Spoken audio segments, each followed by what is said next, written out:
Let us know where you're coming from in the chat. Would love to hear where you're located, name, and we'll get started here in 1 minute. We're just going to give it a minute or two. We're right at the top of the hour. So just as a reminder, this webinar is brought to you by Maxio. You can see a little bit about Maxio at the bottom, and we'll get started here in just one more minute. We're going to be talking about finance process optimization, some practical steps and some experiences and a framework you can use to improve your processes, which is more important than ever these days. Very excited to have all of you out there with me.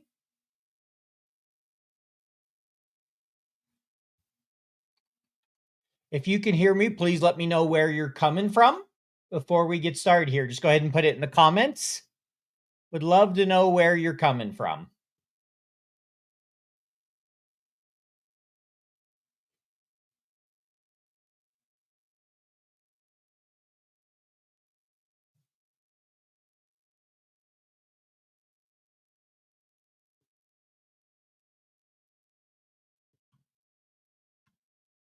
All right, we're going to give it just another 30 seconds here and we'll jump into the presentation for today.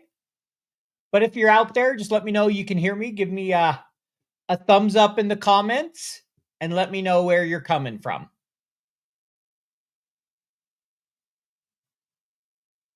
Hey, Hasib, welcome from Toronto. Ron, welcome from London. All right, we're going to go ahead and jump into things.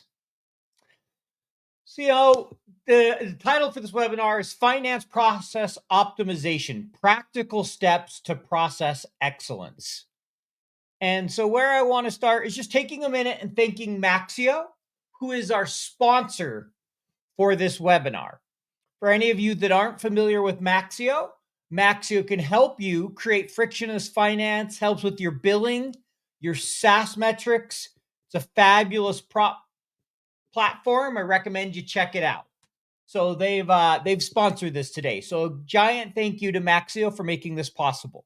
All right, a little bit about me. I think most of you know who I am, but I'll just give a real quick recap. You can see here I'm a trainer. I create content in FP&A. I run 3 podcasts, FP&A Tomorrow, Financial Modelers Corner, and Future Finance. If you haven't checked them out, I recommend you check them out. I'm lucky enough to co-host Future Finance with Glenn Hopper. We talk a lot about AI and technology. I'm also a trainer. I have the privilege of training people on Excel, FP&A, a little bit about financial modeling, data storytelling, and I've worked for several large companies, including American Express. So that's a little bit about me. All right. So we're going to do just a quick 1-2 minute recap of last week. You can find that available on YouTube if you missed it. It's also on LinkedIn. I believe it's still up there. So if you missed it, please feel free to watch that. And then we're going to spend most of the time talking about a process framework, running through some steps of ways to improve your processes. And then we'll finish up with some key takeaways. And as always, you're welcome to ask questions throughout. I'll do my best to keep an eye on the comments section for your comments as they come in. All right. So this is something I've seen similar to this, something I've shared before that I love. This is a 3-part series on frictionless finance. So it's people, process, technology. Week 1 was people, having a talented team. Today, we're going to talk about optimized processes, and then what I like to call thoughtful technology. You can do amazing things with Excel. At times, you need other tools, BI, different things. But it's about being thoughtful, not just installing technology to enable you to accomplish more. And that's when magic happens, as I like to say. The most productive teams starts with people, then processes, then they bring in technology in a thoughtful way to make them more efficient and effective. So last week, when we talked about, a high-performing team framework, and we started with this, it starts with culture. We talked about mission, vision, and behaviors. I shared a clip from a podcast episode I did with Brett Hampson, which I recommend you listen to if you get a chance. And he talked about the importance of finance and FP&A really having a clear vision and mission so that they don't get caught up in just doing what the business wants, like the uh, um, emergencies, the fires, the things they want in the moment, versus focusing on what's most important for finance and the business. And having that clear mission and values helps you always look back and going, is this helping us accomplish what we need? Then we talked about surveying the landscape, using benchmarking, using maturity models, assessments of your team, the importance of attracting, retaining, and developing talent. Now, this week, we're going to focus on, hey, how do you create better processes? Next week, we'll get into tools and technology. So, how many can relate to this image here? I love in the thoughts, right? But that is the way we have always done it. Signed, punching the clock every day, right? Those people that are just there. And the reason I share this image here, where you see a bunch of numbers on the screen and somebody at a 10 key, is I still remember learning this. Early in my career, this is 20 years ago, probably now, almost. I was attending a session on VBA and efficiency, how to be more efficient in Excel. And I remember the guy that got up there, he goes, I remember I started my career, computers were fairly new, they'd had spreadsheets. This is probably, late 80s, because I think the person was using Excel.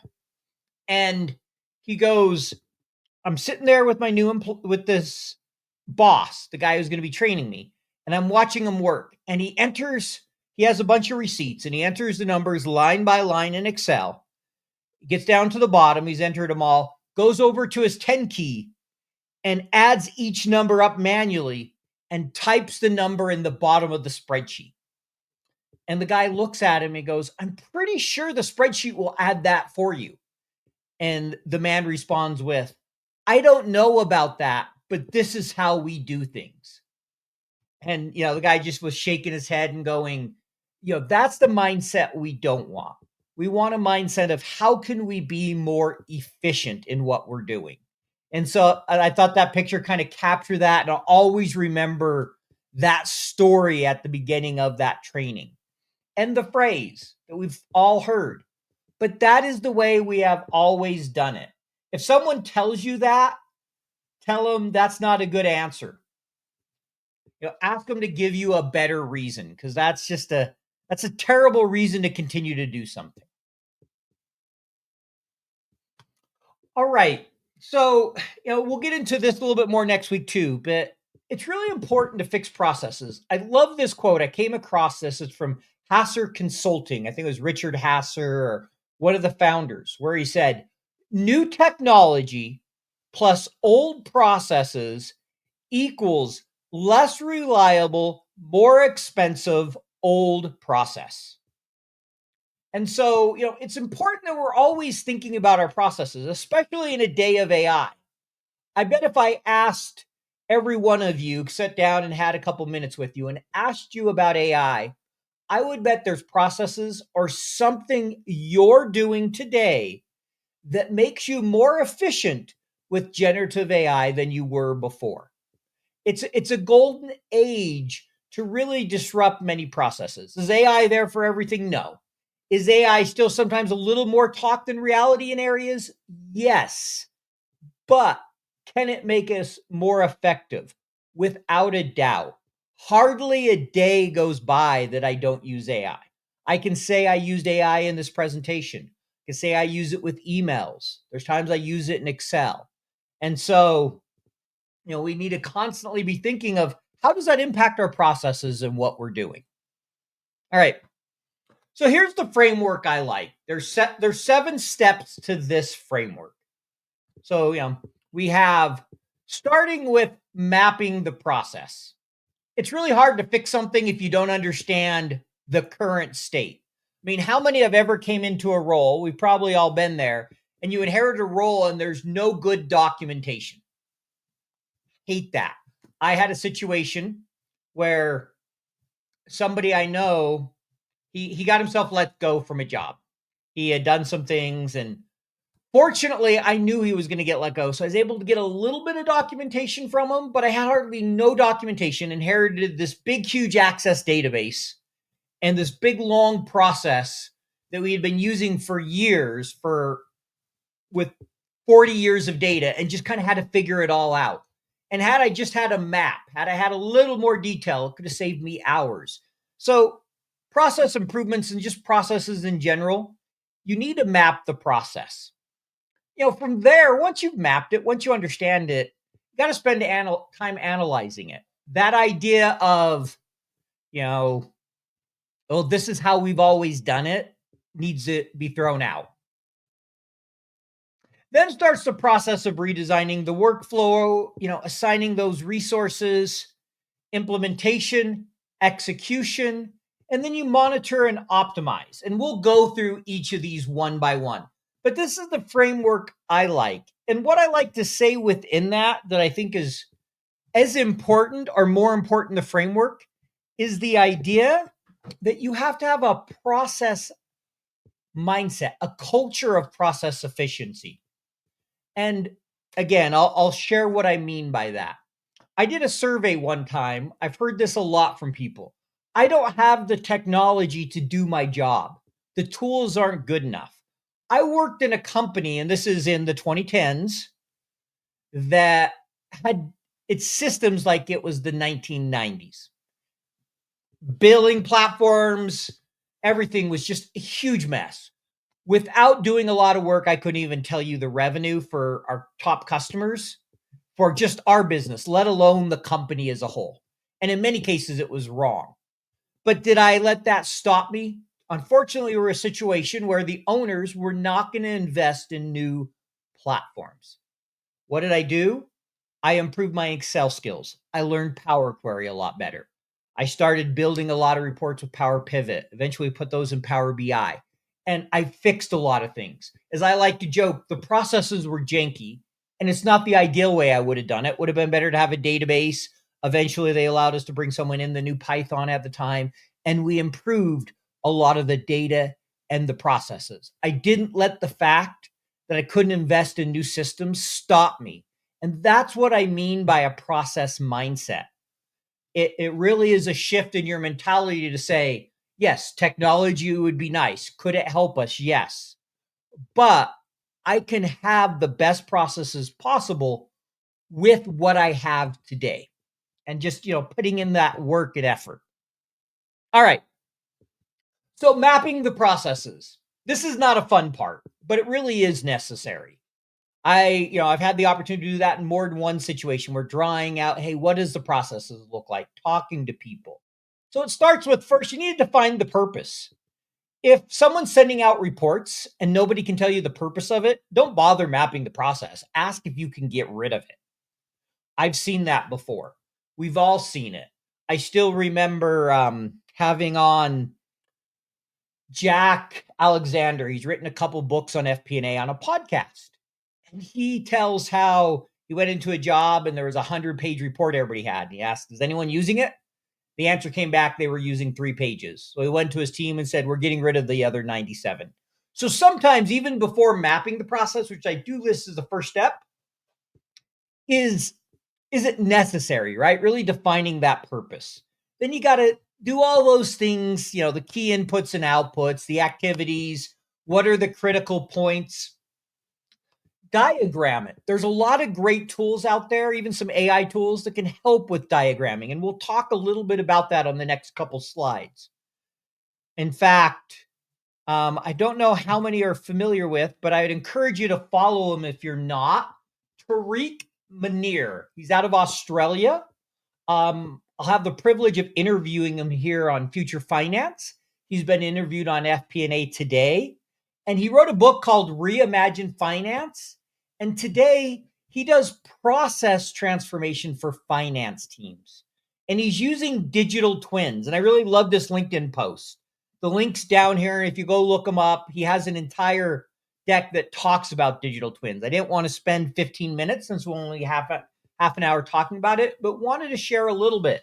is he says digital twins are the next phase of prototyping and simulations. And I love this last line. Imagine being able to test assess the impact of numerous scenarios before implementing a new process in the business, right? Typically, you run it in parallel. With digital twins, you might be able to limit the amount you need to run it in parallel. Do a lot of those testing with AI. And so, great person to follow to really kind of see how the technology is going to start reshaping the way we improve our processes, not just using AI to, take out the manual work, but using AI to help us map and understand where we can be more efficient in our processes, which is pretty amazing. I was really fun when I got to talk to him. I think it was last week about this. Next, analyze the processes. When I think of analyzing processes, there's a few key areas I think about. One, time measurements are good. Sometimes you need to know them depending on the process, sometimes not necessary. But for me, you analyze the process. Where is the bottleneck?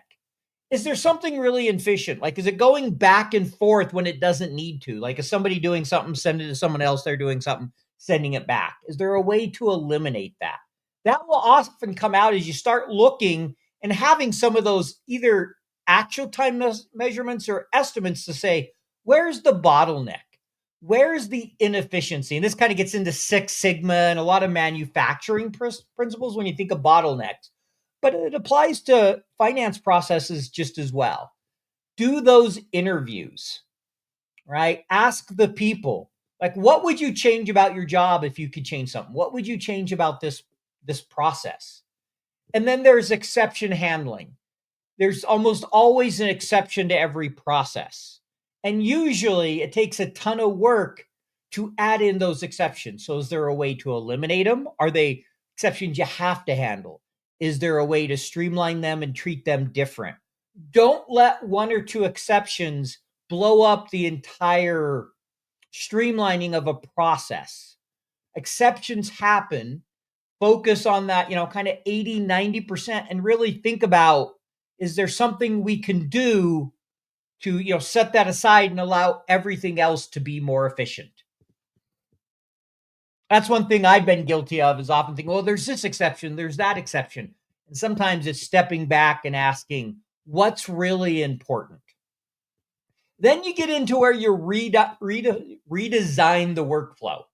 This is where I think AI can be really helpful. I would encourage everybody on any process you have that you're thinking of redesigning, start with, what can I automate? Some of it could be automated right in Excel, Power Query.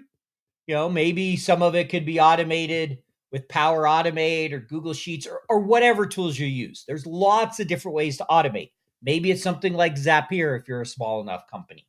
Then ask, how could AI assist with the new process? Is there opportunity to use agents? And I'll share a little bit of that at the end and my thoughts there. Then you start mapping out, what's this future state look like? Talk about that new design with key stakeholders. And then you're always going to need that success criteria.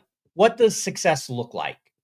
So, I've had the opportunity to do this. I still remember we were redesigning one of the businesses I worked for, all of our metrics. And we were trying to be more SaaS-like. And I still remember multiple emails going back and forth, just trying to define what a booking was, what a new sell was, what the actual contract value was, as we worked through how this process would work. Because, right, to create all those reports, to treat a business like SaaS that hadn't been SaaS before, requires a lot more redesign than you would think. And it was amazing how difficult it was just to get everybody to agree to definitions. Because I was like, we're not going to go out and do a bunch of work till we're all on the same page what it means, because that impacts systems. And so feel free, any questions at this point, throw them in the chat. I'd love to hear any thoughts or questions you have. All right, so we'll go to the next one here. Next is assigning resources. And here I'm just going to talk about some tips. We don't always have the ideal team we want. We may not have every skill we need. And sometimes we have to make do. Sometimes we have to go out and hire. But start with trying to match the people and tools to the purpose of each workflow step. If you have a workflow step that makes sense for someone in accounting to do that's good at it, then look at using that person. Make sure each task has a designated owner. I mean, I can remember, in accounting, I worked closely with them one time. We had a problem where our prepaids weren't getting recognized. They weren't cleaning up their balance sheet. So I set up some automated processes, worked with them, but then I made them the owner and they ran it going forward. And I was available to help them if they needed it. So I tried to match the people to, and those tools to the right area. I helped, but they were the ones that were ultimately accountable. Make sure you assign tasks to people based on their skills and experience, not just availability.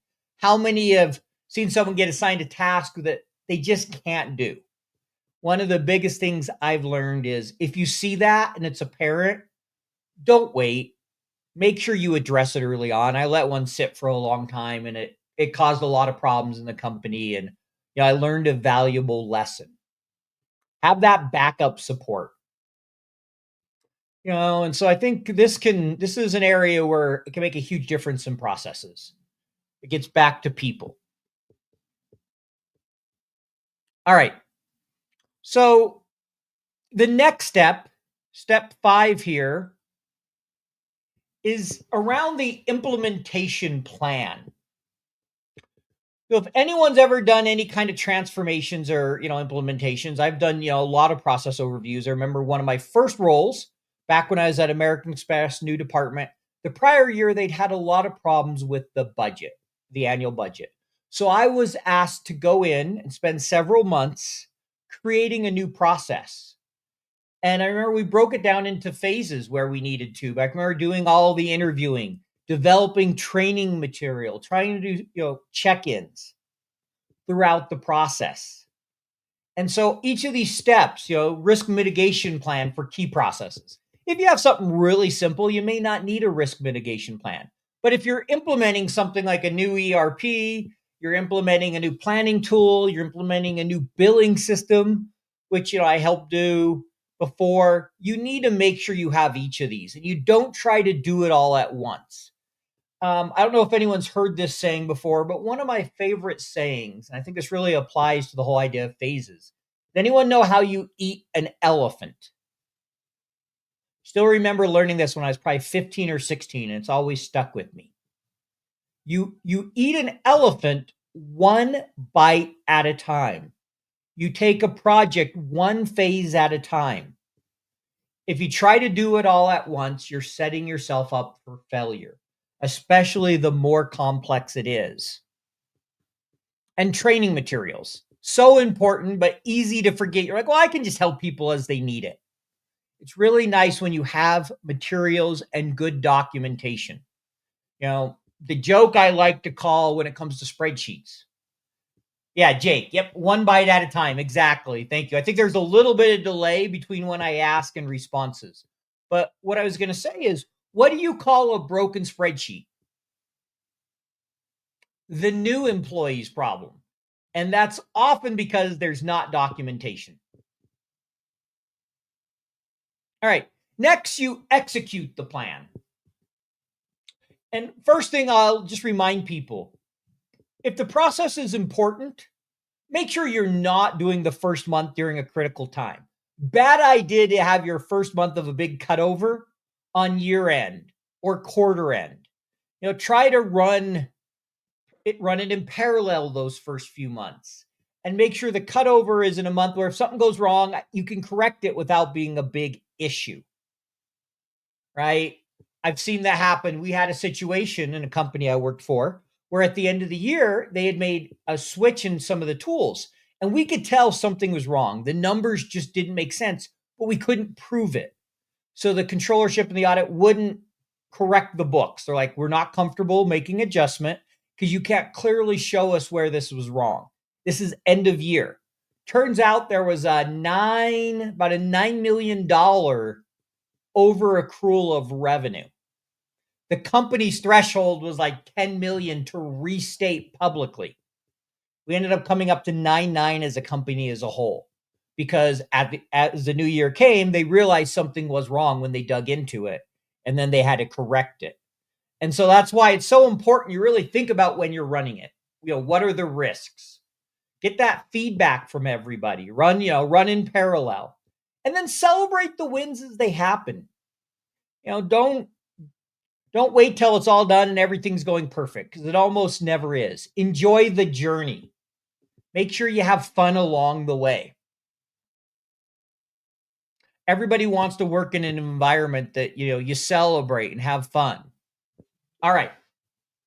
So then as you've implemented the plan, you got to monitor and optimize, right? It's not enough to just be like, okay, we got the new plan in place. There's going to be problems. There's going to be things that need to be fixed. You're going to need to adjust resourcing, update that documentation. These are things that are really hard. This is the ideal world. I mean, I think if I ask anyone, how good are you at constantly doing your documentation and your workflows and all those things? I'm going to guess 80% of us say no. Accounting tends to be better because they have to for audit. FP&A and some of the other functions don't have the same audit, so may not always be as good. But it is really important. And then the last step, and I talked about this at the beginning, and then we're going to go through those slides, but the last in the 7-step framework is, remember, create a culture where process improvement is not only encouraged, but rewarded. We've heard of the situation where, hey, put suggestions in a box. Nothing's off limits. Brainstorm. Your people are your best resources. They'll tell you if something's inefficient if you give them the opportunity. And then I just want to briefly touch on AI agents. As they're here, they're going to continue to come, they're going to get better. One of the things many companies have to figure out is data, what tools to use.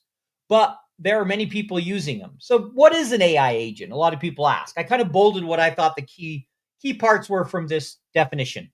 It's an autonomous software program that can, perceives its environments, makes decisions, and takes actions without requiring constant human intervention. In many ways, it sounds like a person. Obviously, no, it doesn't have general artificial intelligence. It's not a human, but it can learn and it can get better and can manage a lot of tasks. So I think that's something that I would encourage people to be learning about. And here are some of the benefits that people are seeing of AI agents. They can help improve productivity. They can reduce cost in many times. They can help with faster insights. Give us some ideas, analyze some data so we can help the business make better decisions. And one of the best things is they do learn from historical patterns in data. And so it's one more tool in our toolbox as we try to improve processes. And then here's a couple of resources that I found out there and that you can see. There was AI Agents Explained. Okay, just got a question here. I'm going to throw this up real quick and then we'll come back to that. Hi, Paul. The cross-functional process where accounting, finance is connected with procurement, marketing, etc. What roadmap will be recommended? Can we have any reference to look into it with proper insights and details? So anytime you have a cross-functional project, those 7 steps still apply. You just need to bring everybody into the process. You need to make sure you have key stakeholders from each team, right? It kind of gets back to having the right resources, the right people involved. You should never do it in isolation. How many have ever had a process just thrown on them and you get upset? I think we've probably all had that. I know somebody who implemented an FP&A tool at a company, and they didn't discuss it with the business at all. It presented to the CFO and the rest of the business. And the other business leader said, this tool is terrible. We're not going to use it. And the CFO made him go back to the drawing board and they had to find a different tool because they didn't engage from the beginning the other people. So the biggest thing I'd say is I think the principles apply. I don't think they change whether it's finance or elsewhere. But Shakat, the biggest thing is involve them early. If it's going to impact them, make sure you have champions from the different departments for the process improvement. Because if they're not on board, it's going to be really hard to be successful. And so IBM has a guide to AI agents that I found out there. Microsoft has an AI Agents for Beginners course, 10 lessons teaching you how to start building AI agents. I'm not saying we all need to go out and build AI agents, probably good to familiarize ourselves with them. And so there's, a lot of great resources out there because they really are going to make our jobs easier over time. All right. So real quick, I'll go through key takeaways. We're right at the top of the hour. If you need to run, understand, I'll stay for a few more minutes and continue to ask any other questions people have. But the key takeaways for me is it starts with develop a process improvement mindset. Don't be the person that says, I can't meet my business's need because of technology. The reality is there may be limitations. There may be some things you can't do, but almost always, if you focus on process improvements and the right mindset, you can help them more than you realize, even with a really poor tech stack. Incorporate AI when improving your processes. Don't sleep on the impact it can have. Use a framework. We talked about a 7-step here, but there are others. But frameworks and checklists are there to help you make sure you cover everything. The more simple the process, the less you have to follow it. But it really is important. And then I'm just going to, I mentioned AI agents, but I'm going to close with this. Never settle for that is the way we have always done it. If that's the answer you get, tell the person you don't care. You're here to help it be more efficient. Let's talk about the way it should be done. All right. So with that, I'll open it up to any questions. I'll hang on for 2-3 minutes here and just see if any questions come through. I know sometimes there's a lag. So please feel free to put any questions in the comments. And while we're waiting to see if we can get any questions, again, huge shout out to Maxio for sponsoring this. Go check out their platform. They provide SaaS metrics and billing. They're one of the early tools in that SaaS space, and they do a lot of great work. And really excited for part 3 of this frictionless finance series that will be next week, as we will talk about technology. Rosian, glad you enjoyed it. Glad you found it interesting. Like I said, I'll leave it open here for another minute or two for any questions from anyone.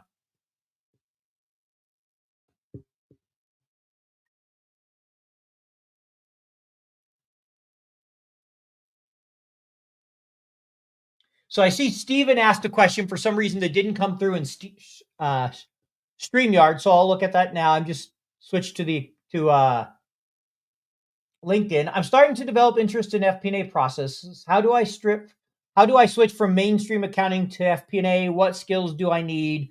Do I require certification? So Steven, I'll encourage you to go to my website. I actually wrote some articles about that very issue that you'll find on my website, the FP&A guy. I also go through all the major certifications. So if you get a chance, please go ahead and check that out, Stephen. You're also welcome to DM me, but that's the answer there. Angela, the video will be available on YouTube. It will also be available on LinkedIn. You can go watch it after the fact. So yes, you can watch it for sure. All righty. So I think that's everything I'm seeing. Let me just look one more time on LinkedIn because sometimes I don't know why not every single question comes through. So I'll check to see if I see anything else. I'm not seeing anything. We're a few minutes past, so I'll give it another 30 seconds. If nothing comes through, we'll let everybody go enjoy the rest of their day. But I will put a shout out again for Maxio and let everybody know, any of you that are in FP&A, accounting, looking to get into FP&A, you can join my FP&A community, the FPAHub.com for free. We have nearly 1,300 members. We would love to have you join us. So just please know you're more than welcome to join us there. And thank you, everybody, for joining me. I really appreciate it. Thanks, everyone.